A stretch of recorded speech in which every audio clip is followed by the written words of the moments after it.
Dan Allah subhanahu wa ta'ala, coba anda buka, ini penting dilihat ya, surah Asy-Syura. Surah nomor 42 ayat 37. Surah nomor 42 ayat 37. Coba lihat ini teman-teman sekalian. Potongan ayatnya kata Allah subhanahu wa ta'ala, wa idha ma ghadibu hum yaghfirun. Dan salah satu sifat hamba-hamba Allah yang Allah puji adalah pada saat mereka marah, segera mereka memberi maaf. Coba bayangkan. Tidak Allah bilang, mereka lampiaskan. Allah tidak mengatakan, hai hamba-hambaku, kalau kalian marah, lampiaskanlah. Kan biasa ada orang biasa bahasakan begitu ya. Kalau marah udah lampiaskan. Teriak-teriak aja. Misalnya, na'udzubillah. Ya. Subhanallah, orang, kalau lagi dua orang kita temukan bertengkar. Misal, kita tidak tahu, lagi pinggir jalan, ada orang ribut, ngobrol berdua. Kalau kita temukan yang satu tenang, yang satu emosional, walaupun sebenarnya yang salah ini yang tenang. Mungkin karena dia salah, dia diam aja dimarahin misalnya. Pada saat kita lewat, spontanitas yang terjadi apa? Kira-kira siapa yang kita anggap baik dan siapa yang kita anggap buruk? Spontanitas saja. Orang kan pasti menganggap yang diam itu, baik, dan yang emosionalnya pasti tidak baik. Padahal sebenarnya mungkin dia benar. Di saat misalnya, contoh yang lain, orang tua, dia marah dengan anaknya. Dengan jalan tempat di halayak umum misalnya. Padahal sebenarnya orang tuanya mungkin benar, mungkin anaknya buat salah. Tapi di saat dia bilang, kamu itu begini, ibu gak suka, ayah gak suka, misal contoh. Kira-kira penilaian orang pada saat itu, apakah membenarkan ayah dan ibunya? Spontannya kita bicara, enggak. Gak bakal mungkin. Pasti orang akan menilai itu buruk perbuatannya. Padahal sebenarnya orang tuanya mungkin benar. Di saat atasan marah-marah sama bawahannya, mungkin dia benar. Anda punya perusahaan mungkin ya. Teman-teman di Japnas mungkin tidak asing dengan ini. Punya perusahaan. Tapi di saat ada pegawai Anda marah-marah dengan pegawai Anda. Maka yang terjadi apa? Yang lain pegawai akan menilai buruk Anda. Walaupun Anda benar. Akhirnya orang menilai, benar sih atasan saya, tapi emosional ya. Nah, pasti menjadi kayak gitu. Ya kan? Sekarang, lalu Anda mengatakan, lalu bagaimana menghadapi Ustaz? Kalau anak sedang buat salah, orang lain buat salah, ya. Tadi saya kasih contoh di pinggir jalan, misalnya ada orang utang tidak bayar lah atau apa. Atau pegawai lagi buat salah, apa yang harus kami lakukan? Contoh ya apa yang disebutkan dalam hadis Bukhari. Pada saat ada orang-orang Yahudi lewat di hadapan Nabi SAW, apa yang mereka bilang? Sengaja loh ya, di halayak umum, di jalan raya ini. Yahudi-Yahudi itu dengan suara keras mengatakan, Assalamualaikum. Bukan Assalamualaikum ya. Assalam artinya keselamatan. Assam artinya kematian. Doakan Nabi keburukan. Dan mereka berharap, mereka berpikir Nabi nggak dengar. Karena di jalan raya orang semua dengar Aisyah radhiyallahu anha sedang ada di situ. Lalu kata Aisyah, Assamu wal la'natu alaikum. Semoga kematian dan laknat untuk kalian. Aisyah marah. Bagaimana bisa orang orang Yahudi ini memancing atau mengucapkan doa buruk untuk Nabi SAW? Coba lihat. Sekarang yang dituju oleh orang Yahudi siapa? Nabi SAW. Apa yang Nabi lakukan? Nabi itu tuh Nabi. Raja. Dan semua Nabi-Nabi teman-teman sekalian Allah berikan kekuatan fisik 10 laki-laki. Bisa melawan sendirian, bisa mengalahkan orang-orang ini. Gitu ya. Tapi apakah Nabi SAW melakukan itu? Tidak. Nabi SAW justru mengingatkan Aisyah, mengatakan, tenang hai Aisyah.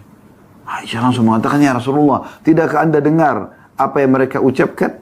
Waktu itu Nabi SAW kebetulan jawab, wa'alaikum. Dengan sangat tenang. Artinya apa? Untuk kalian juga. Kan begitu. Kalau Anda bilang, Assalamualaikum, semoga keselamatan untuk kalian. Kita bilang apa? Wa'alaikumussalam. Wa'alaikum artinya untuk kalian juga gitu. Nabi SAW waktu didoakan buruk tadi, Assalamualaikum, semoga kematian untuk kalian. Kata Nabi SAW, Wa'alaikum. Tenang. Ya, untuk kalian juga. Gitu loh. Maka Nabi SAW mengatakan, tenang hai Aisyah. Tidakkah kau dengar apa yang sudah saya ucapkan? Artinya, Nabi SAW sebenarnya membalas, tapi tidak dengan emosional. Dan ini sebenarnya, maaf tanda kutip saya bahasakannya, ini lebih menyakitkan bagi orang yang niat jahat dengan kita. Kalau dia ingin memancing emosi kita, tapi kita tidak terpancing emosi, dia lebih sakit hati orang itu. Coba pikirkan. Jadi tidak perlu kita terbawa dengan arus emosional itu. Benar-benar buyar semua ide, buyar semua kebaikan-kebaikan yang ada pada diri kita. Lalu Nabi SAW mengatakan, ketahuilah doa kita kepada Allah untuk mereka sampai. Doa mereka kepada Allah untuk kita tidak sampai. Tidak akan berbahaya doa mereka itu. Tapi doa kita kepada mereka, kepada Allah untuk mereka itu berbahaya, bisa sampai.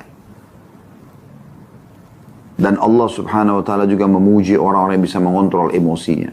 Dalam surah Al-Imran surah nomor 3 ayat 134, Anda bisa buka juga ini. A'udzu billahi minasyaitonir rajim, potongan ayat ya. Wal qadhiminal ghaidha wal 'afina 'anil nas wallahu yuhibbul muhsinin. Dan orang-orang yang menahan amarahnya, kita langsung ambil saksi bahasannya ya.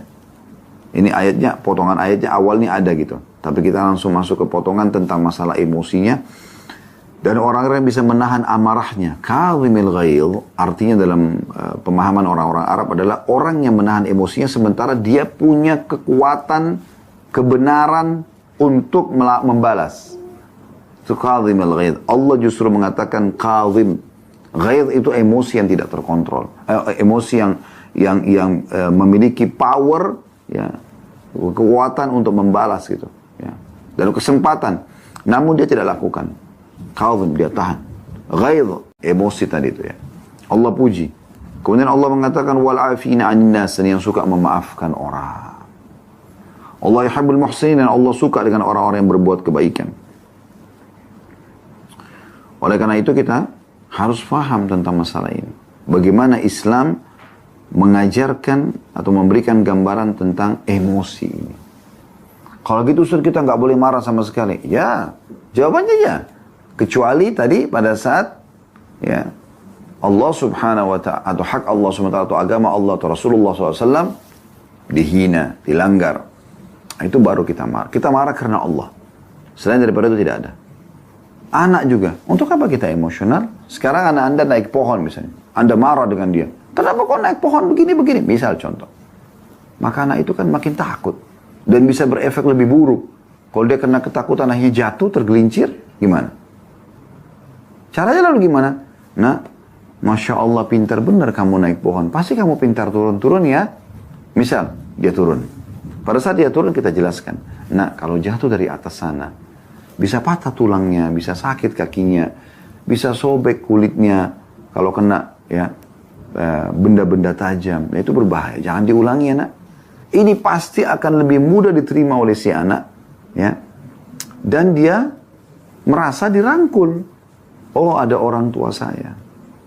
Kadang-kadang ada orang subhanallah lebih sayang dengan gelas baru, piring baru, sendok baru daripada anaknya. Subhanallah. Dia emosional, anaknya dipukul segala macam hanya karena benda ini. Bahkan pernah terjadi di Indonesia. Ada seorang ayah lagi cuci mobilnya, bersih, udah segala macam. Anaknya keluar, habis main tanah belepotan, pegang mobilnya. Anak kecil, 3 tahun, 4 tahun. Dia karena marah, dia sempat pegang ada satu besi gitu ya. Mungkin salah satu kunci-kunci yang dipakai untuk membuka mor-mor yang ada di mobil atau apa ya. Tapi dalam kisahnya seperti itu, kemudian dipukul tangan anaknya sampai patah.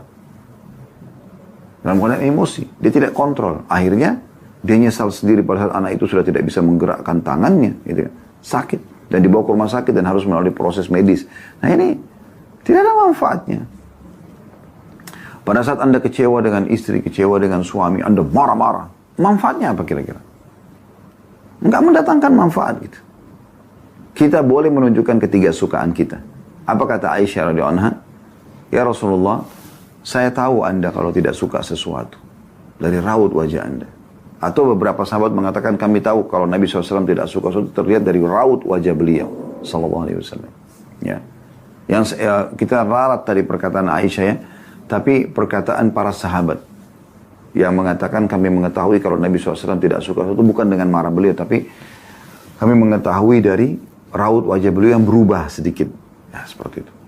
Bayangkan pernah waktu kisah ifk, kisah fitnah Aisyah berzina dengan Safwan, itu kisah yang luar biasa dalam Al-Quran digambarkan dalam surah An-Nur. Waktu itu satu kota Madinah tersebar berita kalau Aisyah selingkuh, coba bayangkan. Naudzubillah, ya. Kita tidak bisa bayangkan kalau ada informasi seperti ini tersebar satu Indonesia, pasangan kita selingkuh, coba bayangkan. Kan berat sekali gitu ya. Walaupun tidak dilakukan, orang sudah nyorotnya, sudah nggak benar gitu. Begitu terjadi. Tapi Nabi SAW menghadapi, saya setiap berulang kali membaca kisah ifk, rasanya mau netesin air mata. Bagaimana akhlak Nabi SAW kepada istri dan tidak tergesa-gesa dalam mengambil sebuah tuduhan dari luar rumah masuk ke dalam rumah. Kalau Anda di luar perusahaan juga masuk ke dalam perusahaan Anda. Atau bahkan dari luar diri Anda ke dalam diri Anda sendiri. Buru-buru kena emosional. Nabi SAW tidak seperti itu. Beliau dengan sangat baik, padahal sudah jelas-jelas ini sudah menjadi gosip yang panas pada saat itu di Madinah kalau Aisyah berzina. Dan indikasi ke situ karena Aisyah anha sempat tertinggal dari pasukan. Kemudian ada Safwan radhiyallahu anhuma, ada Safwan, ya, dia sama Aisyah saya katakan tadi radhiyallahu anhuma, ada Safwan yang ditugaskan oleh Nabi SAW untuk menyisir jalan dilewati oleh pasukan. Jadi Safwan ini bertugas setiap kali kalau pasukan sudah jalan, dia paling terakhir. Kalau pasukan sudah tidak nampak, dia jalan. Nanti kalau ada tertinggal kendi, perisai, ada barang-barang sahabat yang jatuh, dia yang mungut. Maka tidak ada Aisyah, dia dekatkan untanya, lalu Aisyah naik di atas, lalu kemudian mereka jalan. Tapi sepanjang jalan tidak ngomong apa-apa. Terjadi begitu. Maka pada saat tiba di tempat peristirahatan pasukan, di tengah siang bolong, Nabi SAW sempat tanya, mana Aisyah? Maka dikatakan, sahabat tanya, cari nggak ketemu. Mereka pikir Aisyah ditangkap oleh musuh. Waktu itu baru pulang dari peperangan. Subhanallah, lewat. Ya, Aisyah dari jauh, atas unta, ada Safwan yang pegang.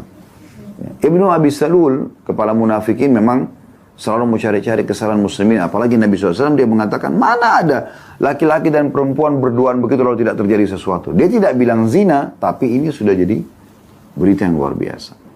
Nabi SAW tidak buru-buru ya menilai istrinya. Aisyah cuma mengatakan, aku heran melihat sikap Nabi SAW sedikit berubah. Biasanya beliau itu lebih ramah, lebih romantis. Ini kok ada perubahan. Sampai Aisyah pun, karena tahu Nabi SAW itu santun, beliau mengatakan, ya Rasulullah, kalau anda tidak ada hajat dengan saya pulang dulu ke rumah orang tua saya. Maka Nabi SAW mengatakan, baiklah. Nabi antar baik-baik ke rumahnya Abu Bakar. Dan ini sudah menjadi gosip yang luar biasa nih. Bahkan waktu itu sempat tidak turun wahyu. Seingat saya ya, berapa pekan atau sebulan gitu. Ini maaf kalau salah, tapi memang beberapa saat terputus wahyu. Saya tidak ingat pasnya. Tapi yang jelas beberapa pekan itu. Nggak turun wahyu. Ya.